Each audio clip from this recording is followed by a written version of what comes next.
இப்போ நான் ஆந்தைக்கு காம்படிட்டராக காலையிலே 4 மணிக்கே எந்திரிச்சு உட்காந்துக்கிறேன். ஏன்னா நைட்டு கப்சிப்புன்னு சீக்கிரம் தூக்கிடுறேன்னா அதனாலே காலையில் எந்திரிச்சோமா பெட்டில் கொஞ்சம் நேரம் உட்காந்துட்டு டிவியில் ஒரு அழகான பாட்டு போட்டு 6 மாதிரி அடுப்பாங்கரைக்கு வர்றதுனாலே என்னமோ மனதில் அப்படி ஒரு அமைதி. இல்லாட்டி சட்டி எங்கே என் கத்தி எங்கன்னு 7 மணிக்கு உருண்டுட்டு இருப்பேன். அதனாலேயே வந்து நீ பொறுமையாக பண்ணதுனால மீன் குழம்பு ரொம்ப அருமையாக இருந்துச்சு. இது போக கீரை மீன் எல்லாம் அழகாக இருந்துச்சு.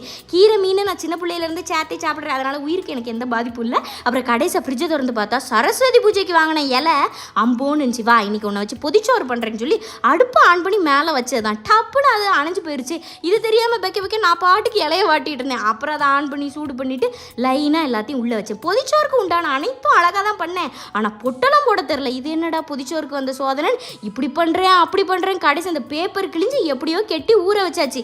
அப்புறம் சாயங்காலம் போல் எடுத்து சாப்பிடலான்னு ஓப்பன் பண்ணால் எந்த தெய்வமே என்ன அமிர்தமாக இருந்துச்சு. கேரளா பொதிச்சோறு எப்படின்னு நான் சாப்பிட்டதில்லை. ஆனால் மதுவின் பொதிச்சோறு அளவு போல் இருந்துச்சுப்பா.